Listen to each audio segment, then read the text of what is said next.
Os perigos da energia e armas nucleares são evidentes, mas há casos na história em que consequências da radiação e desastres foram ocultados. No vídeo de hoje, vamos analisar catástrofes nucleares pouco conhecidas.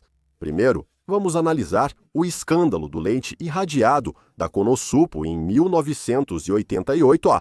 Imagino que todos já ouviram sobre o desastre nuclear de Chernobyl em 1986, o pior da história.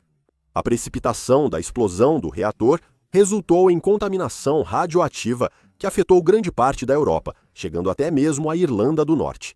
Todos os tipos de isótopos radioativos, incluindo iodo-130 e césio-137 e estrôncio-90, foram levados pelo vento e caíram com a chuva, contaminando pastos de laticínios na Irlanda do Norte. Quando as vacas consumiam a grama contaminada, elas produziam leite contaminado. Vários desses isótopos são biologicamente ativos. O césio-137 age como o potássio, espalhando-se por músculos e órgãos, enquanto o estrôncio-90 se assemelha ao cálcio, acumulando-se em ossos e dentes. Isso é perigoso, pois esses isótopos são absorvidos e irradiam o organismo internamente. Após serem ingeridos, são absorvidos pelos tecidos e irradiam o corpo internamente, causando efeitos de longo prazo como câncer e danos genéticos. O césio-137 emite partículas beta e raios gama, podendo causar danos celulares diretos. Mas para as vacas, isso significava que esses isótopos entravam no processo de produção do leite, contaminando o leite de dentro para fora, e parte desse leite contaminado era transformado em pó, permitindo facilidade de exportação e armazenamento. Após Chernobyl, muitos se preocuparam com os prejuízos econômicos, especialmente na indústria de laticínios. Governos tentaram reduzir o risco de contaminação para proteger uma indústria vital, mas ao fazer isso, colocaram vidas em risco. Em 1987, o governo mexicano comprou cerca de 41 toneladas de leite em pó contaminado. Fez isso por meio da empresa nacionalizada Conasupo, Companhia Nacional de Subsistências Populares. Essa empresa foi criada para fornecer alimentos subsidiados ao povo mexicano, especialmente aos mais pobres e em risco de desnutrição. Esse programa de distribuição garantia que os mais pobres tivessem acesso a uma alimentação decente, e uma parte importante do programa era garantir a disponibilidade de leite. O que não está totalmente claro é se os vendedores do leite contaminado realmente sabiam que o leite estava contaminado. Se houve uma falha acidental nos testes ou se houve algum tipo de tentativa de esconder o fato de que o leite estava contaminado ainda não está claro. Mas foi sugerido que os compradores da Conosupo estavam bem cientes dos riscos. Qualquer risco foi ignorado para obter o leite em pó barato a um preço muito mais baixo do que o leite nacional que eles poderiam ter comprado. Quando o leite em pó chegou ao México, foi reembalado em sacos da marca Conosupo. Esse leite contaminado nunca foi testado para material radioativo, apesar do risco de contaminação de Chernobyl ser evidente para todos. O leite contaminado foi enviado às lojas da Conosupo, onde famílias pobres compravam alimentos básicos baratos. Essas famílias estavam totalmente inconscientes de que estavam bebendo leite irradiado. Nas escolas davam leite às crianças. Mães grávidas recebiam o leite gratuitamente, numa tentativa de reduzir as taxas de mortalidade infantil. Todas essas pessoas foram expostas à radiação mortal. Mesmo após a descoberta do material radioativo em janeiro de 1988, o leite em pó não foi recolhido imediatamente em massa. Por meses, o leite continuou sendo consumido.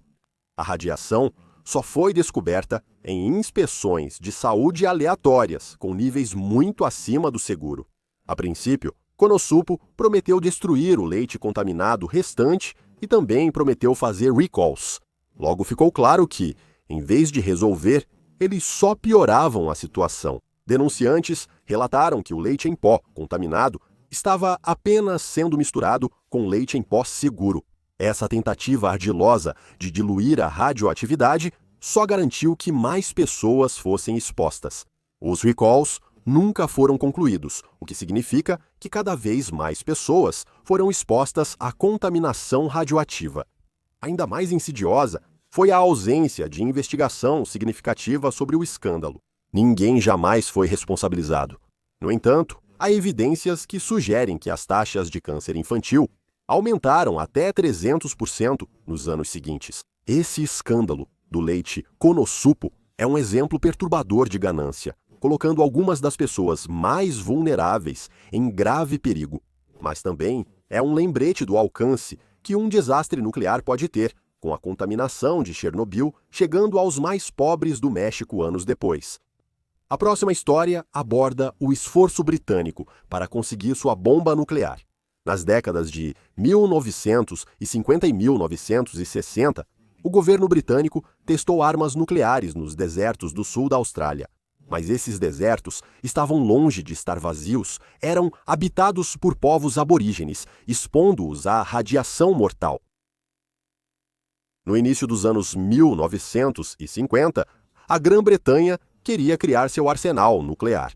Os Estados Unidos mostraram o poder da bomba nuclear e se negaram a compartilhar seus segredos.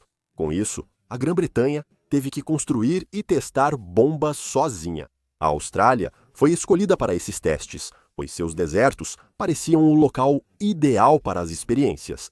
O primeiro-ministro australiano da época, Robert Mingus, aprovou esses testes nucleares sem consultar o parlamento, ansioso para manter relações próximas com a Grã-Bretanha e colaborar em futuros programas nucleares. Para evitar o escrutínio público, vários locais foram escolhidos longe das grandes cidades: Ilhas Montebello, na costa da Austrália Ocidental, Emufield e depois Maralinga, no interior da Austrália do Sul. Isso foi chamado de Operação Furacão e resultou na primeira bomba atômica detonada nas Ilhas Montebello, em 3 de outubro de 1952. Esse teste permitiu que a Grã-Bretanha ingressasse no clube nuclear. Ao longo da década seguinte, novos testes em terra firme foram feitos. Centenas de testes menores e 12 testes em escala total viriam a seguir. Eles buscavam testar o desempenho das armas atômicas, dos componentes e investigar questões de segurança. Em Maralinga, a contaminação por plutônio foi extensa, causada em grande parte pelos testes menores.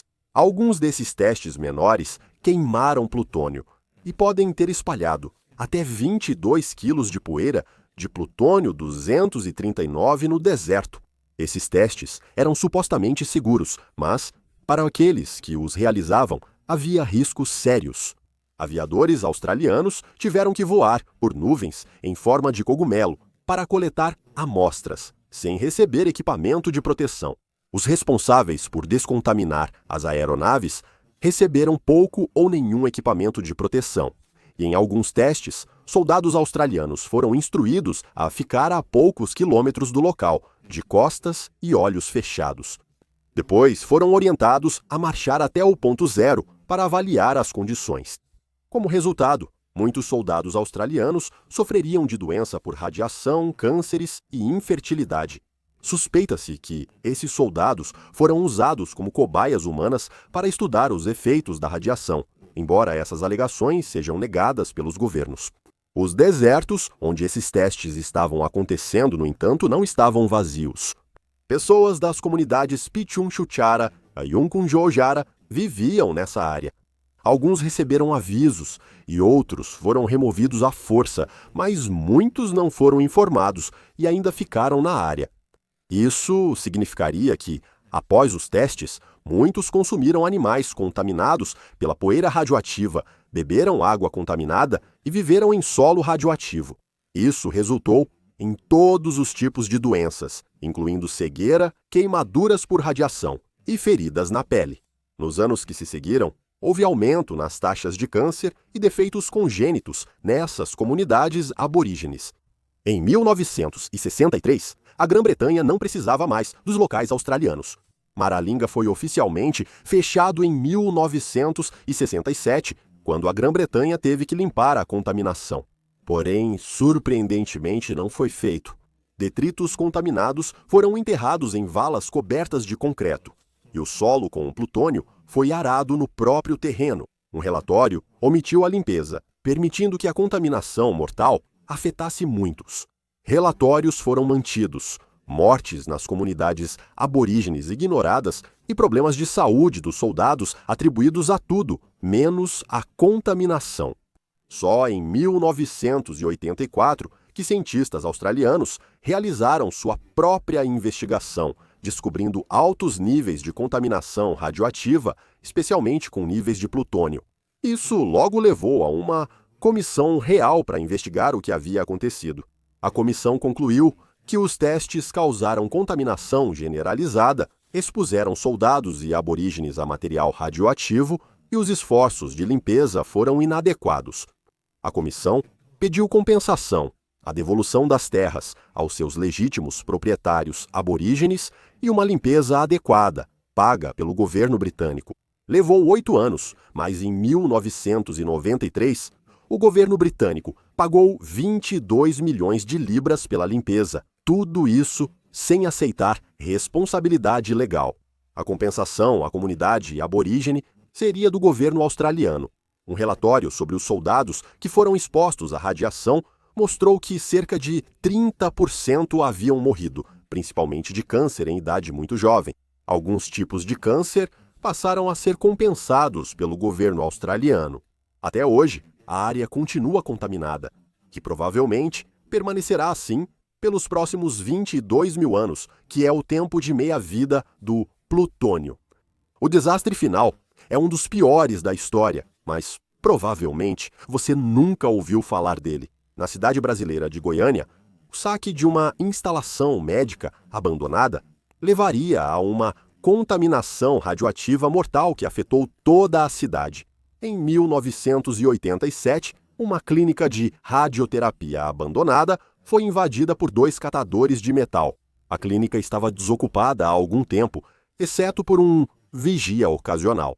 Crucialmente, parte do equipamento de radioterapia havia sido deixado na clínica. Esse equipamento deveria ter sido devidamente descartado e removido, mas uma disputa legal complexa fez com que ele permanecesse lá. Uma unidade de teleterapia com raios gama de alta energia usada no tratamento de câncer foi deixada na clínica abandonada.